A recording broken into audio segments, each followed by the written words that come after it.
صلی اللہ محمد علی محمد۔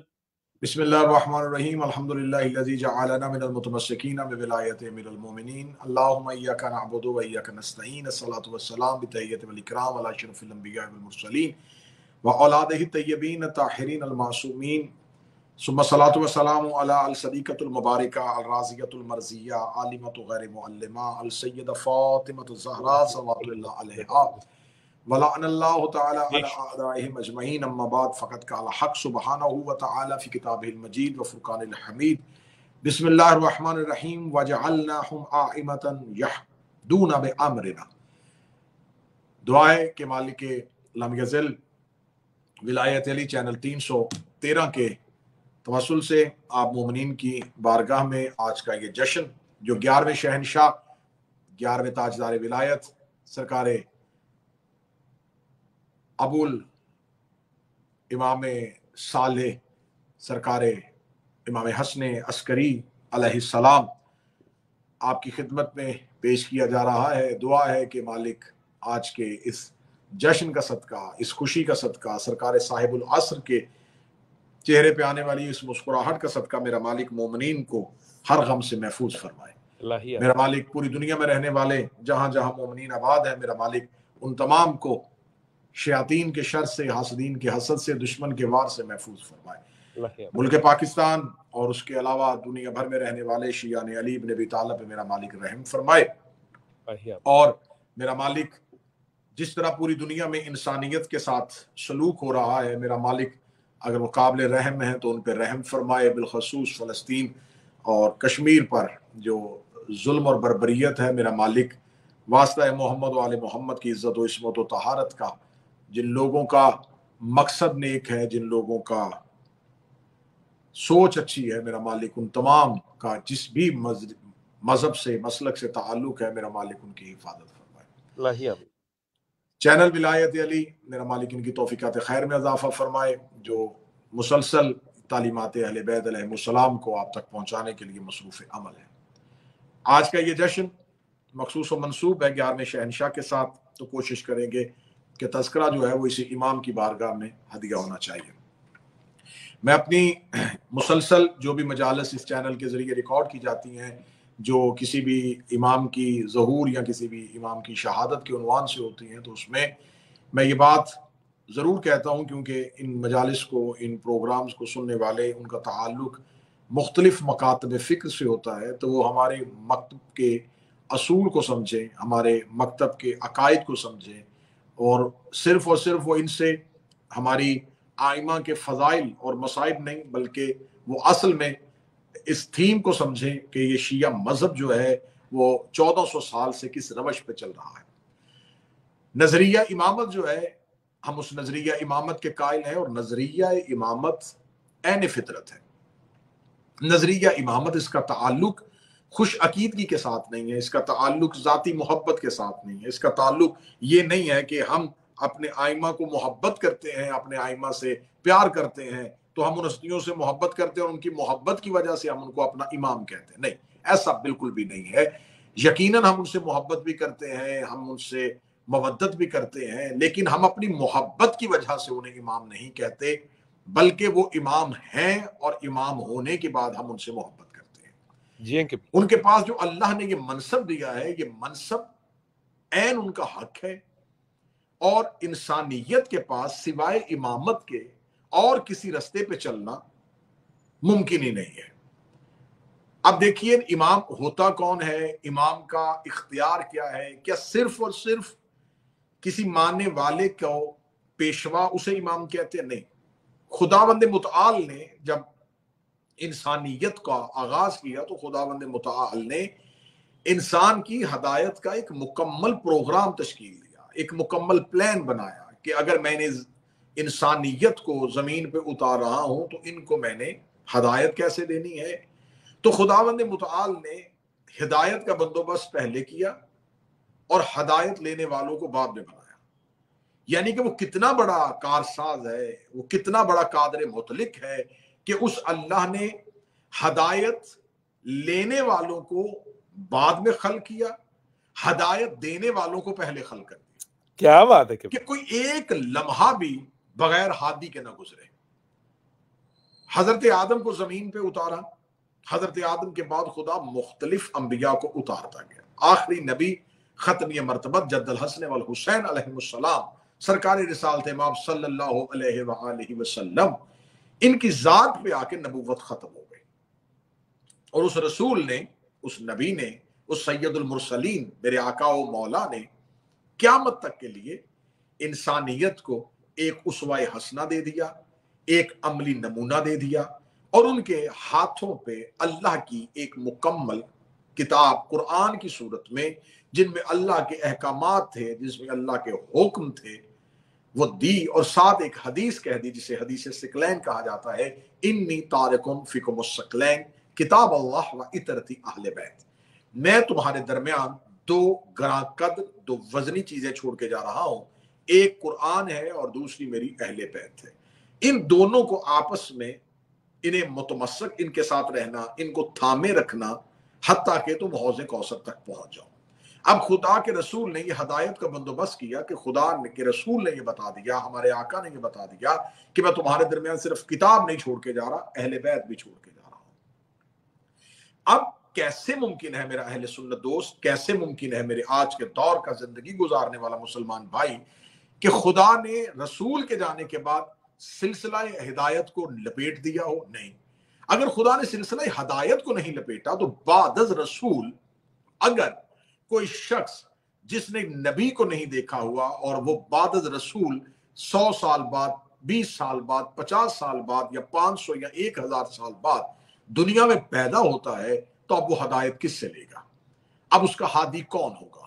وہ کس سے پوچھے گا اپنی زندگی کے بارے میں؟ وہ کن سے پوچھے گا اپنی زندگی کے مسائل کے بارے میں؟ اگر آپ کہیں گے قرآن کی طرف وہ رجوع کرے گا، تو چلیے آئیے آج ہی امامت کو درمیان سے ہٹا کے مجھے بتائیے کہ قرآن کے اصل معنی اور مفاہیم کا کسے پتا ہے؟ قرآن کی اصل تفسیر کے بارے میں کون آگاہ کر رہا ہے؟ ہر کوئی کہہ رہا ہے کہ ہمارے پاس دین ہے، لیکن اس کے پاس اس کی نس موجود نہیں ہے. مسلمان کوئی ہاتھ باندھ کے نماز پڑھ رہا ہے، کوئی سینے پہ ہاتھ رکھ کے پڑھ رہا ہے، کوئی ناف کے نیچے رکھ رہا ہے، کوئی ناف سے اوپر رکھ رہا ہے، کوئی ہاتھ کھول کے رکھ رہا ہے. جب ان سے پوچھا جاتا ہے کہ مختلف طریقوں سے نماز کیوں پڑھی جا رہی ہے، تو ہر کوئی فرقہ یہ کلیم کر رہا ہے کہ میرا طریقہ رسول والا طریقہ ہے. جو میرا نماز پڑھنے کا طریقہ ہے، جو میرا روزہ سحر و افطار ہے، جو میرا زکوٰۃ کا نصاب ہے، جو میرے حج کے احکامات ہیں، یہ بالکل وہی ہیں جو رسول کے تھے. تو آئیے صاحبان مجھے بتائیے کہ کیا رسالت مآب صلی اللہ علیہ وآلہ وسلم نے اپنی زندگی کے وہ جو ایام تھے مکہ کے نکال کے مدینہ میں آ کے، جہاں باقاعدہ مسلمانوں کے سامنے نماز پڑھی جا رہی تھی، جہاں باقاعدہ مسجد نبوی بنا دی گئی تھی، تو کیا رسالت مآب مختلف طریقوں سے نماز پڑھتے تھے؟ کیا رسالت مآب کبھی سینے پہ ہاتھ رکھتے تھے، کبھی ناف پہ ہاتھ رکھتے تھے، کبھی ناف کے نیچے رکھتے تھے تو کبھی کھول کے پڑھتے تھے؟ کیا مختلف طریقوں سے نماز پڑھتے تھے؟ نہیں. رسول اللہ صلی اللہ علیہ وآلہ وسلم نے تو ایک طریقے سے نماز پڑھی. تو آج مسلمانوں کے ہر فرقے کے پاس طریقے الگ کیوں ہیں؟ آج ہر کوئی یہ کلیم کیوں کر رہا ہے کہ میرا طریقہ رسول والا ہے؟ چلیے پھر اگلی انٹرسٹنگ بات سنیے گا. نماز وہ عبادت ہے جو دن میں 5 دفعہ رپیٹ ہوتی ہے.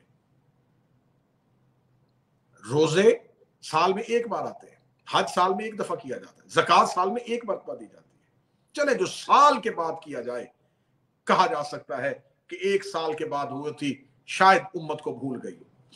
جو کام دن میں نبی 5 دفعہ کرتے تھے، امت کو ابھی تک وہ یاد نہیں.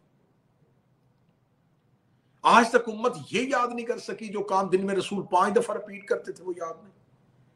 تو جو کام 5 دفعہ کیا اگر امت وہ بھول گئی ہے، تو غدیر تو ایک دن آیا تھا.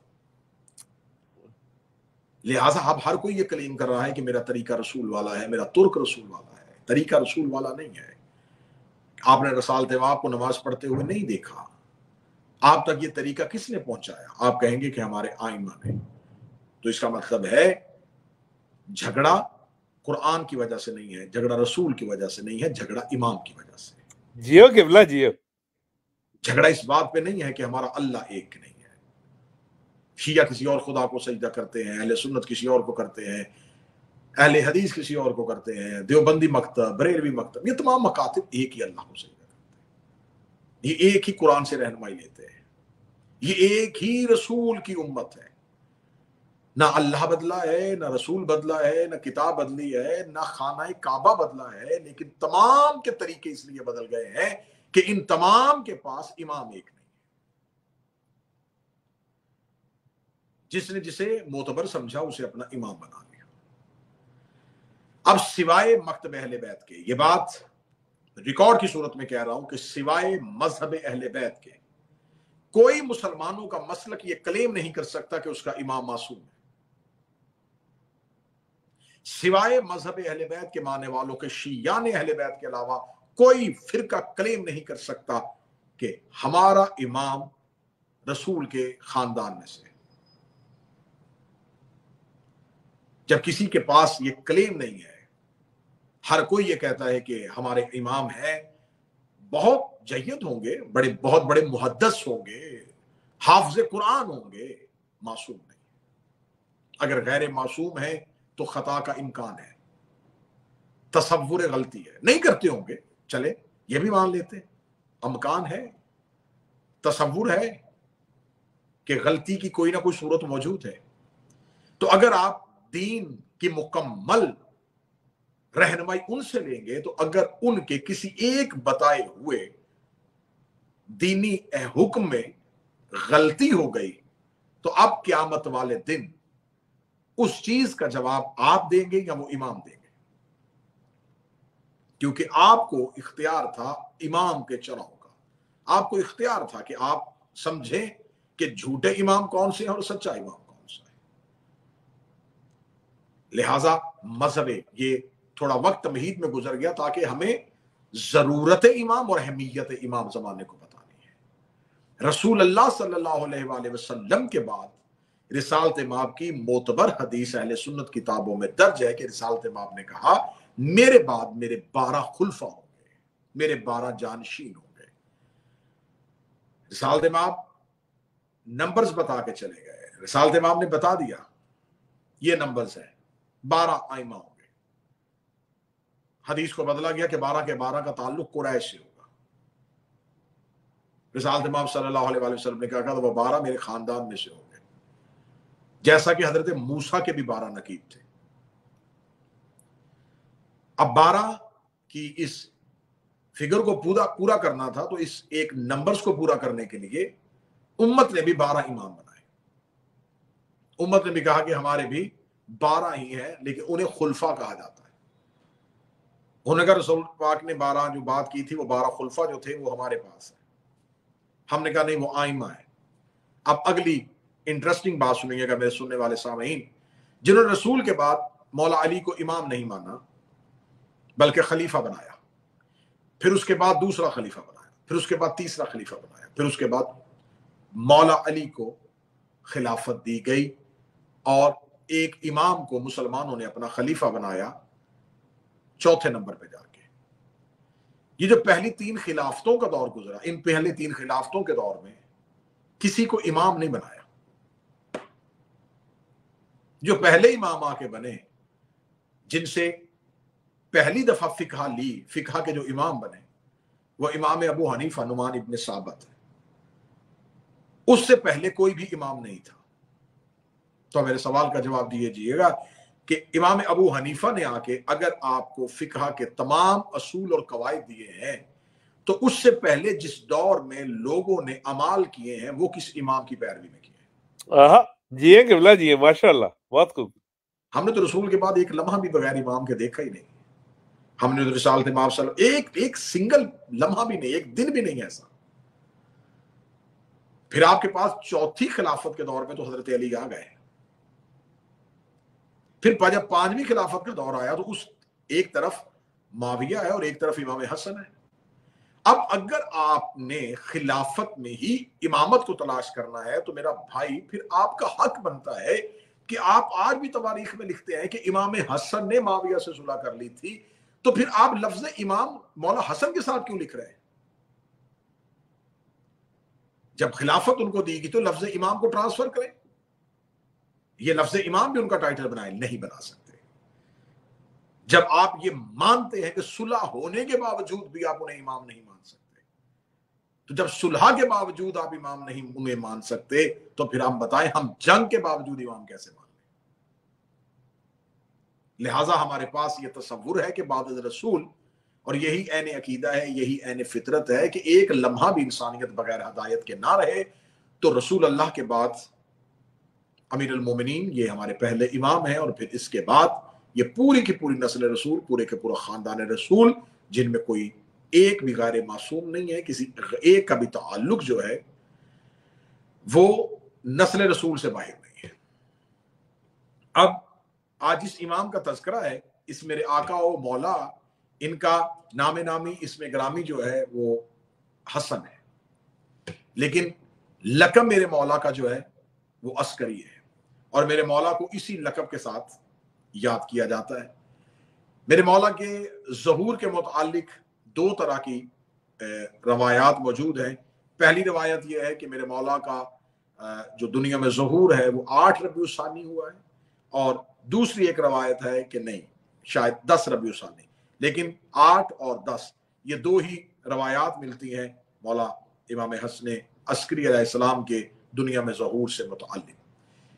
میرے مولا فرزند ہیں سرکار حضرت امام علی نقی علیہ السلام کے، اور ان کی والدہ کا نام جناب سلیل خاتون ہے، اور یہ شہزادی ہیں۔ اب میں اکثر اپنے مختلف مجالس اور محافل میں یہ بات اس چینل میں بھی کئی دفعہ ریکارڈ کروا چکا ہوں کہ کچھ ہمارے آئمہ کے بعد کچھ امام ایسے تھے جن کا دنیا میں ظہور پوشیدہ رکھا گیا، جیسا کہ اس کی مثال قرآن میں موجود ہے کہ خدا نے حضرت موسیٰ کی دنیا میں آمد کو پوشیدہ رکھا تھا۔ وہ اس وجہ سے پوشیدہ رکھا تھا کہ فرعون کو خبر مل گئی تھی، بنی اسرائیل کے کاہنوں اور نجومیوں نے اسے بتا دیا تھا کہ ایک آئے گا جو تیری خدائی کو تباہ کر دے گا، تو لہٰذا وہ اس سے بچنے کے لیے وہ بار بار قرآن میں پورا واقعہ ہے کہ وہ بنی اسرائیل کے بچوں کو قتل کروا دیا کرتا تھا اور بیٹیوں کو بنی اسرائیل کی زندہ رکھتا تھا۔ اب یہ عین قرآن ہے، یہ اصول قرآن ہے کہ جب دشمن جو ہے وہ آپ کے نظام کا مخالف ہو تو آپ کے نظام کو منقطع کرنے کے لیے، ڈسٹرب کرنے کے لیے، روکنے کے لیے وہ مختلف ہیلے اور بہانے کرتا ہے۔ بالکل ایسا ہی ہوا کہ یہ پہلی جو امامت جسے پوشیدہ رکھا گیا وہ میرے 7ویں امام کی آمد تھی، کیونکہ چھٹے شہنشاہ نے ایک علمی میدان کو زرخیز کر دیا تھا اور دنیا کو پھر دوبارہ اہل بیت کی طرف مرغوب کر دیا تھا، دنیا پھر اہل بیت کی طرف پلٹ آئی تھی۔ تو اس وقت جو عباسی خلفاء تھے وہ پریشان ہو گئے اور انہوں نے امام کی آمد کو، نسل امام کو منقطع کرنے کی تجویز سوچی، تو سرکار حضرت 7ویں شہنشاہ حضرت امام موسیٰ کاظم کی آمد کو اللہ نے پوشیدہ کر دیا۔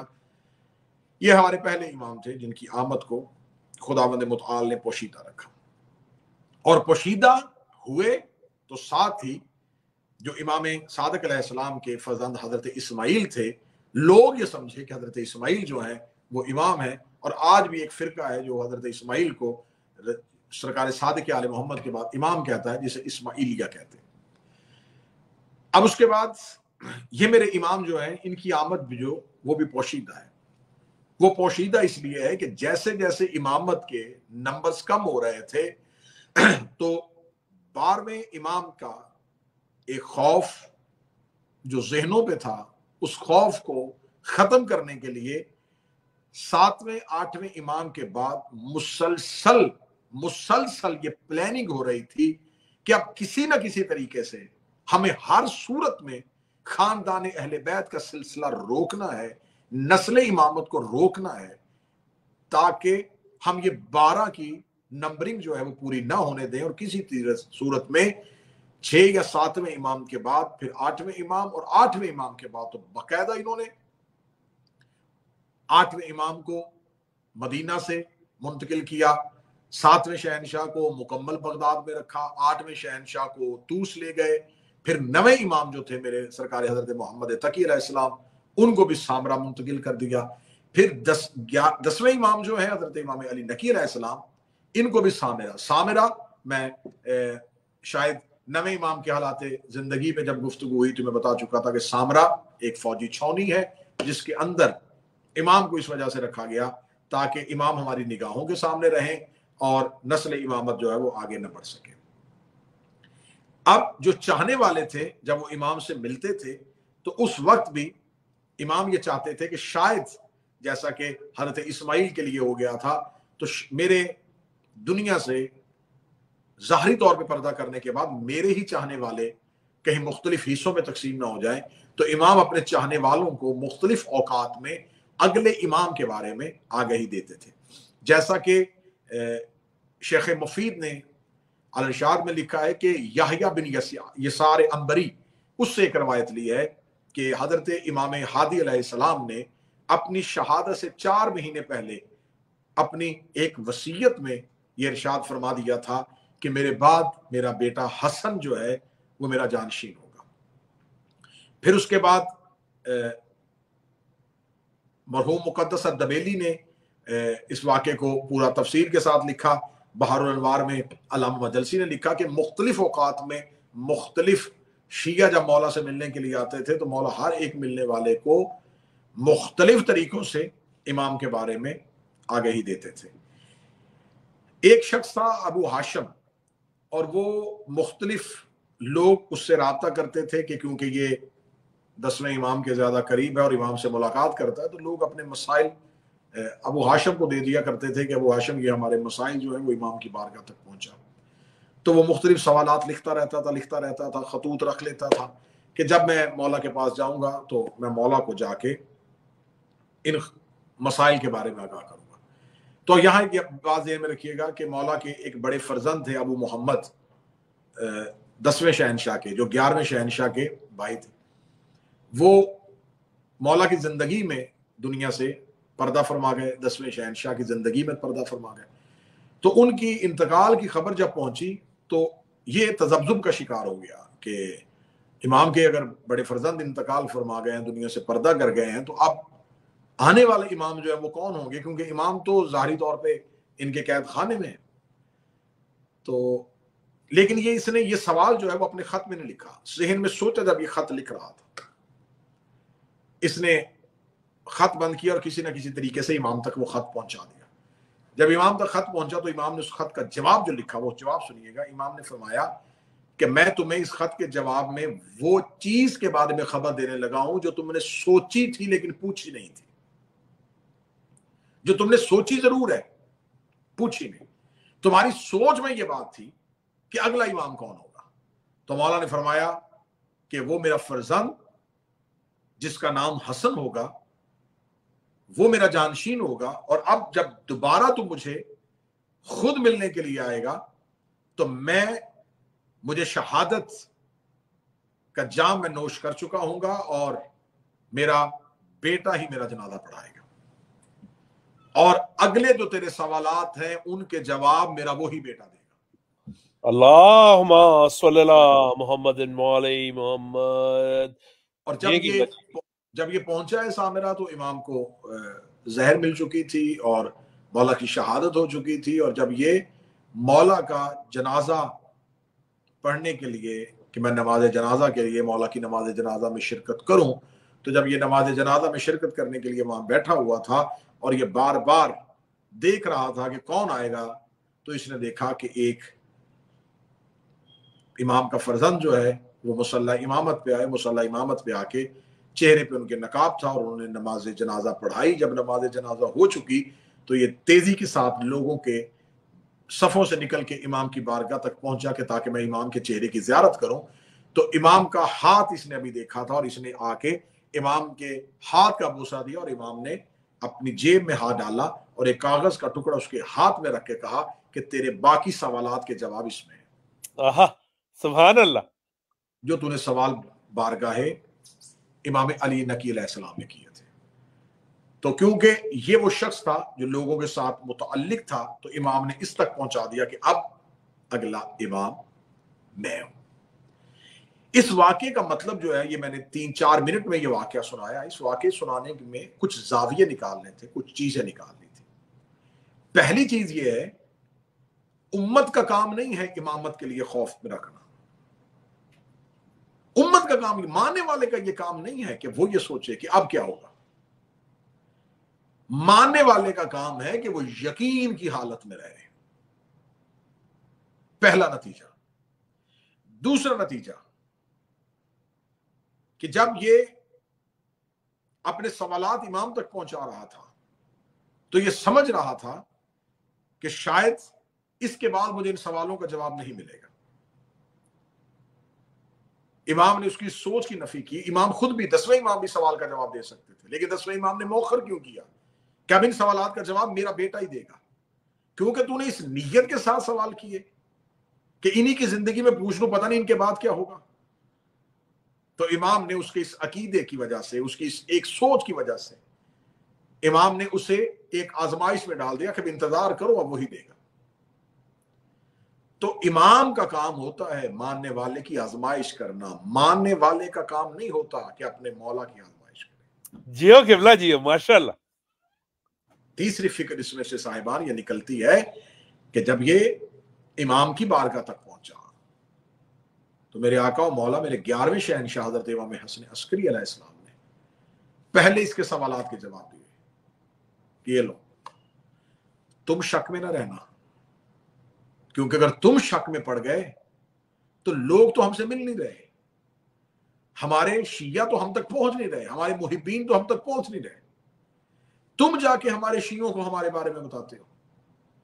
تو اگر تم ہمارے شیعوں کو بتانے والا ہی ہم پہ شک میں چلا گیا تو محبین کہاں چلے جائیں گے؟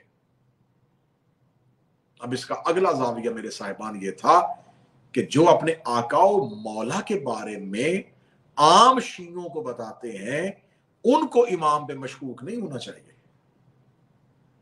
ان کو مولا کے اختیارات پہ شک نہیں کرنا چاہیے، ان کو مولا کے ہونے پہ شک نہیں کرنا چاہیے. اگر ان کے ذہن میں یہ شک آ جائے تو پھر وہ امام اور ماننے والوں کے درمیان سے ہٹ جائے، بے شک، کیونکہ ان کا کام ماننے والوں کو اپنے آقا و مولا کے تک لے کے جانا ہے، نہ کہ اپنے آقا و مولا سے دور کرنا ہے. تو اب 11ویں شہنشاہ جو ہے، اس کا پہلا حصہ جو ہے آج کی گفتگو کا، کہ ان کی آمد کو بھی پوشیدہ رکھنا اس لیے ضروری تھا تاکہ امت جو ہے وہ اپنا ہدف جس کی کوشش کر رہی ہے اس میں ناکام ہو سکے. میرے 11ویں شہنشاہ، جب یہ اب ان کو عسکری کہا جاتا ہے، اب اس میں دو چیزیں ہیں تاریخی اعتبار سے، دو واقعات ملتے ہیں. پہلا واقعہ یہ ملتا ہے کہ مولا جس چھاؤنی میں رہتے تھے، جس کینٹ ایریے میں رہتے تھے، کیونکہ عربی زبان میں عسکری فوج کو کہتے ہیں، تو اس علاقے کا، اس محلے کا نام عسکر تھا، جس کی وجہ سے یہ دونوں آئمہ کے القابات میں سے عسکری کا اضافہ ہو گیا، جس کے لیے آج بھی ہم سامرا میں جائیں تو عسکرین کہا جاتا ہے کہ ہم زیارت عسکرین کے لیے جا رہے ہیں. تو یہ دو عسکری ہیں. ایک واقعہ یہ ملتا ہے کہ جب معتمد ملعون کے دور میں، جب اس نے 11ویں شہنشاہ کو زندان سے نکال کے بلوایا تھا اور بلوا کے کہا تھا کہ آئیں، جب اس کی فوج کی پریڈ ہو رہی تھی کہ میں آپ کو اپنی افواج کے بارے میں دکھاؤں کہ میرے پاس کتنا بڑا لشکر ہے، میرے پاس کتنی بڑی فوج اور کتنے مختلف ممالک کے دستے میں نے اکٹھے کر لیے ہیں. تو جب یہ اپنی افواج کی اپنی سالانہ پاسنگ آؤٹ پریڈ پہ، فوج پہ کہ لشکر کے معائنے کے لیے اس نے امام کو بلوایا، تو جب اس نے امام کو بڑے چبوترے میں کھڑا کیا کہ جو اس نے اپنے لیے بنوایا تھا تاکہ وہاں کھڑے ہو کے یہ لشکر کا معائنہ کر سکے، جب اس چبوترے پہ امام کو بلوایا اور امام کو بلوا کے یوں اس نے آگے کی طرف اشارہ کیا کہ ذرا میرا لشکر دیکھے، تو اس کا اشارہ یوں زمین کی طرف تھا یا امام نے اشارہ یوں کیا.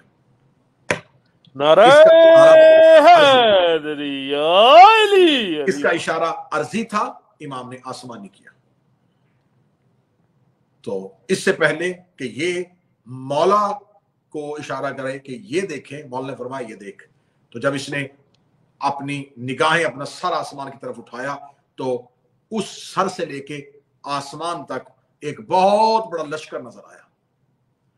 تو یہ خوف زدہ ہو کے زمین پہ بیٹھا اور زمین پہ بیٹھ کے اپنے ہاتھ اپنے سر پہ رکھ کے کہنے لگا، اے فرزند علی النقی، بتا یہ کیا ہے؟ امام نے فرمایا یہ ہمارا لشکر ہے. اللہم صلی اللہ محمد علیہ محمد. تو اس ایک واقعے کی وجہ سے بھی تاریخ کہتی ہے کہ اس میں بھی احتمال ہے کہ اس ایک واقعے کی وجہ سے بھی امام کو عسکری کہا جاتا ہے. تو اب یہ دونوں وجوہات جو تاریخی اعتبار سے ہم تک پہنچی وہ میں نے آپ تک پہنچائی.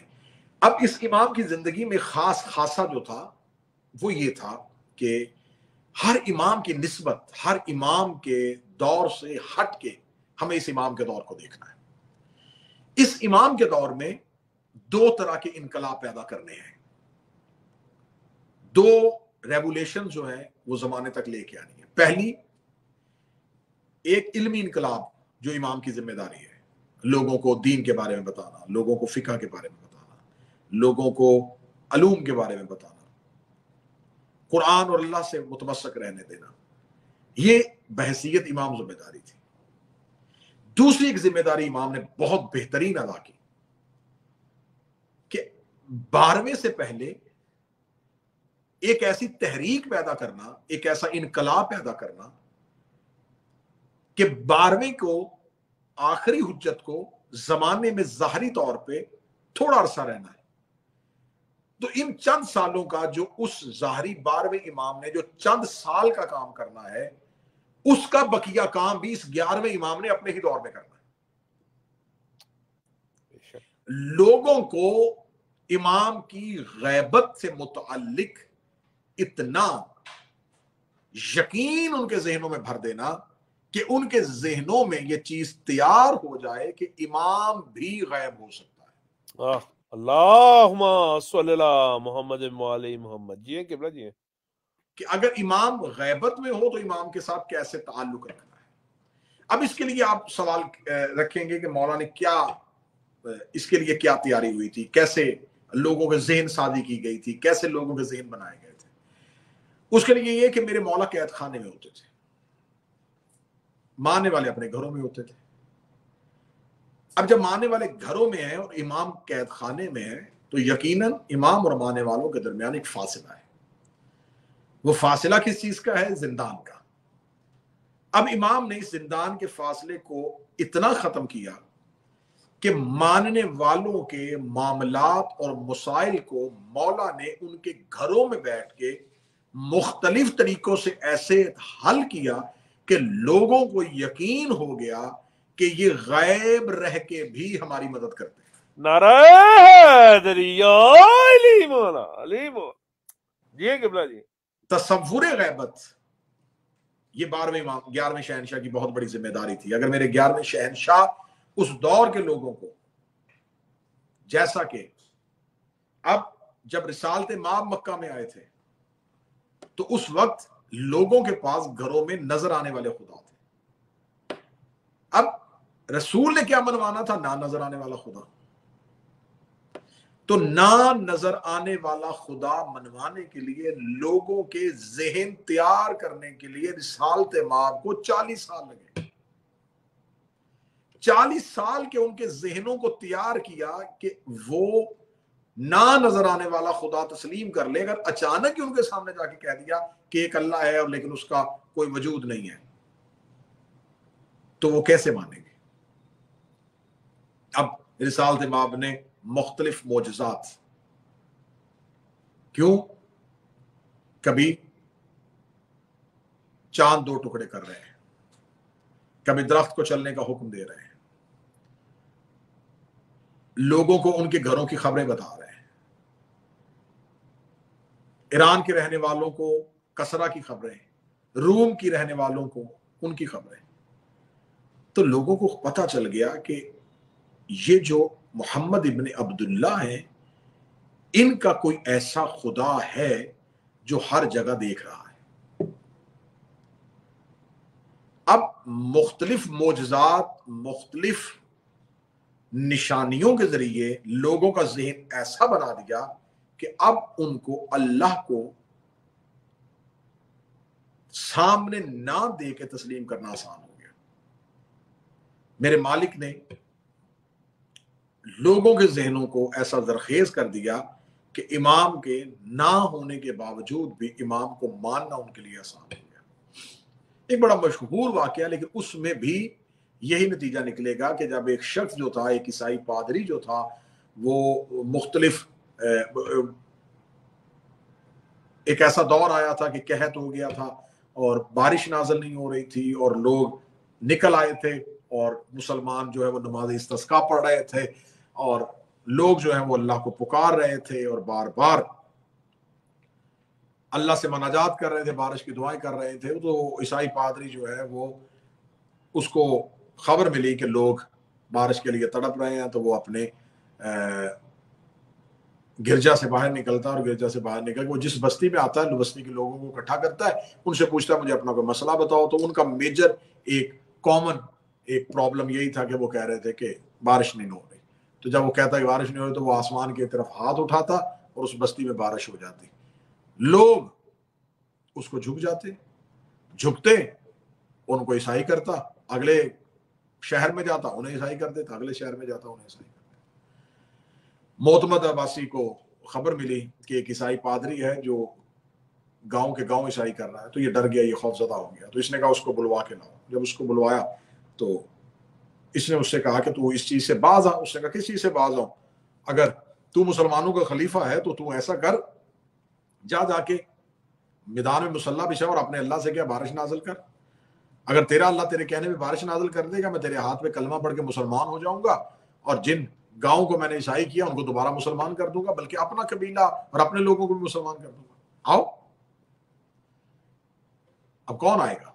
تخت پہ بیٹھنا بڑا آسان ہوتا ہے، تاج سر پہ رکھنے کی بڑی جلدی ہوتی ہے، لیکن جب سامنے سے یہ چیلنج آ جائے تو پھر بڑے بڑوں کو کہنا پڑتا ہے کہ اگر آج علی نہ ہوتے تو ہلاک ہو جاتے.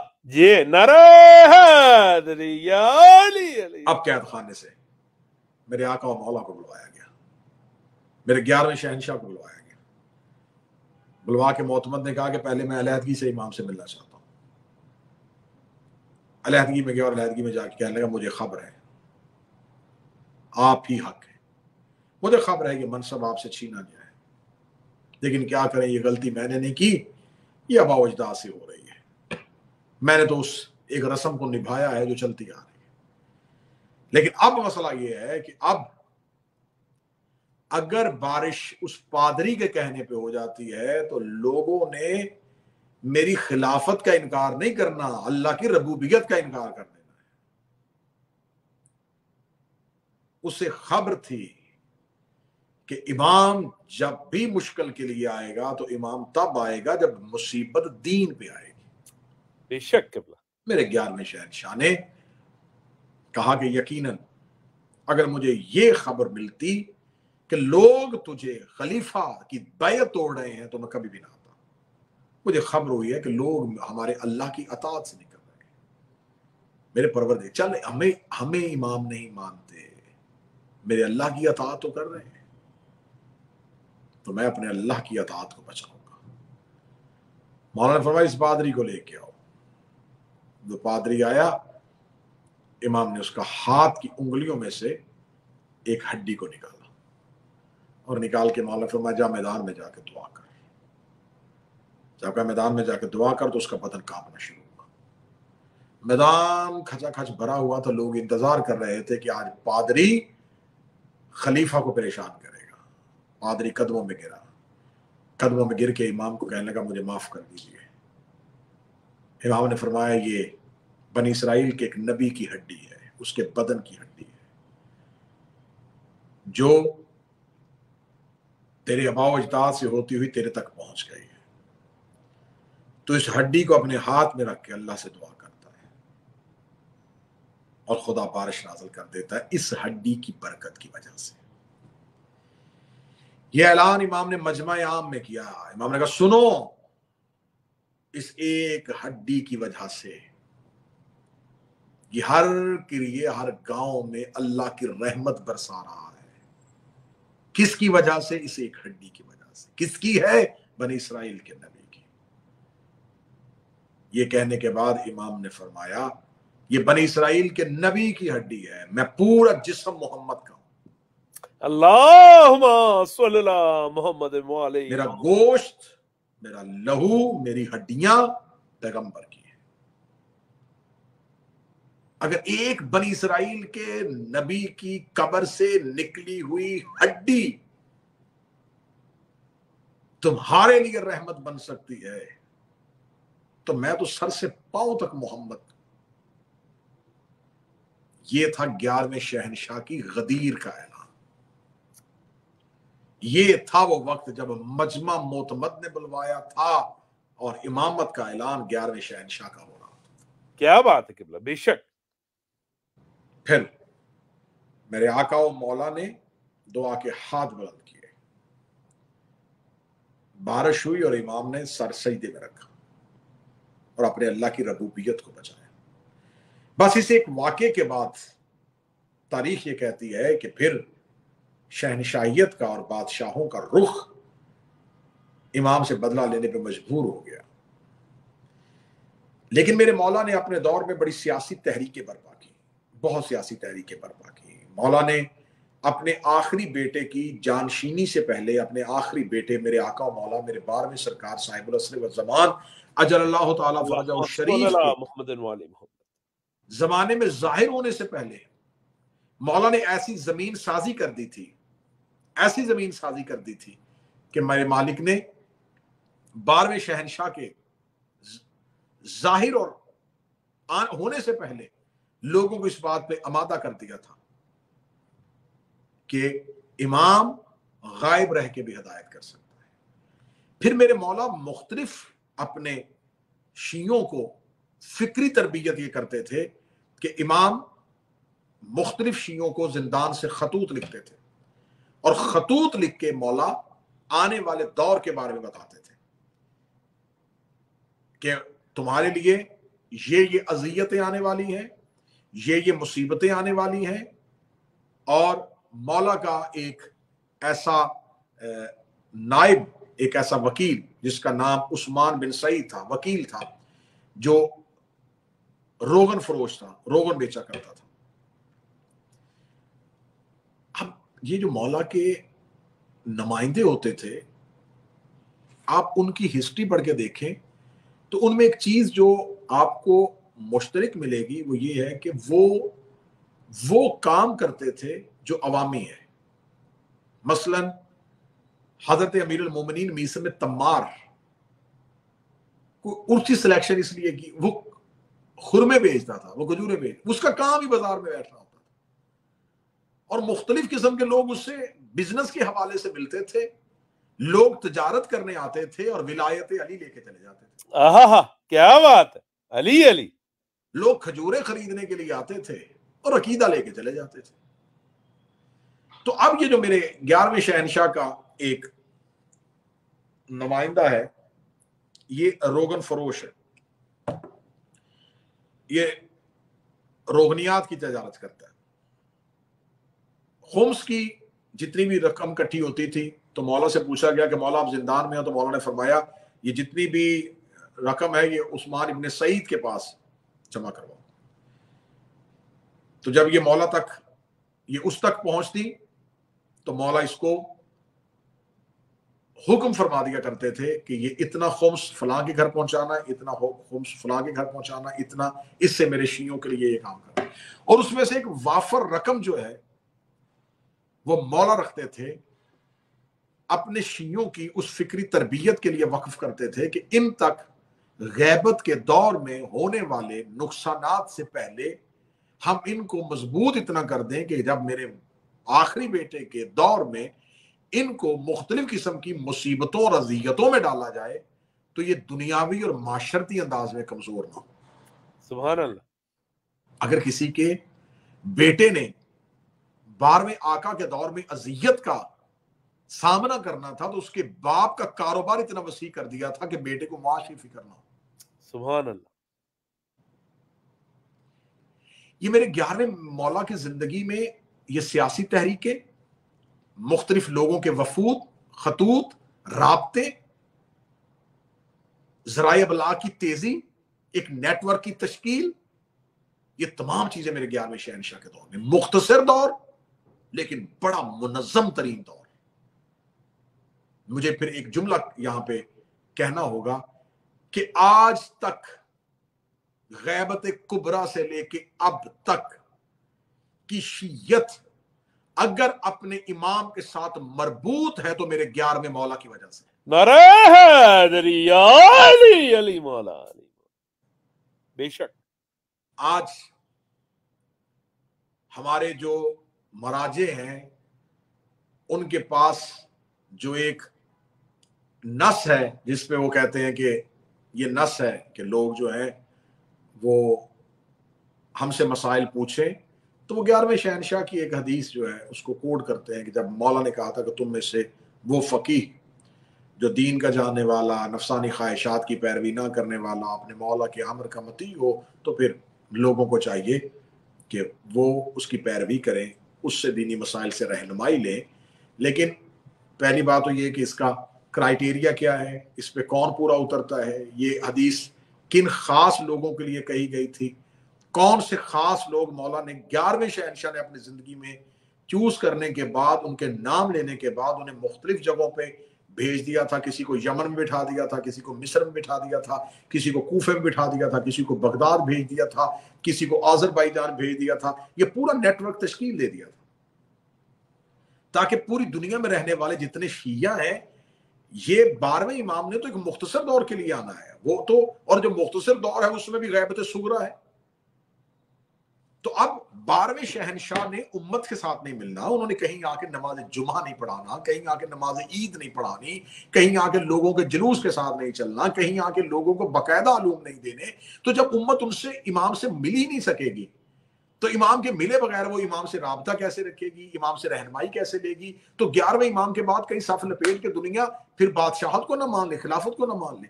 تو اب 12ویں شہنشاہ نے لوگوں تک رسائی اگر لوگوں کی امام تک نہیں تھی, تو امام حسن عسکری علیہ السلام نے اپنے دور میں ایک ایسے مخلصین لوگ چنے جن کو دنیا کے مختلف کونوں میں بٹھا دیا, جو آپس میں ایک دوسرے کے ساتھ رابطے میں رہتے تھے. پھر ان کے آگے ایک چھوٹا سرکل تھا, وہ 4 لوگ امام زمانہ کے ساتھ رابطے میں رہتے تھے.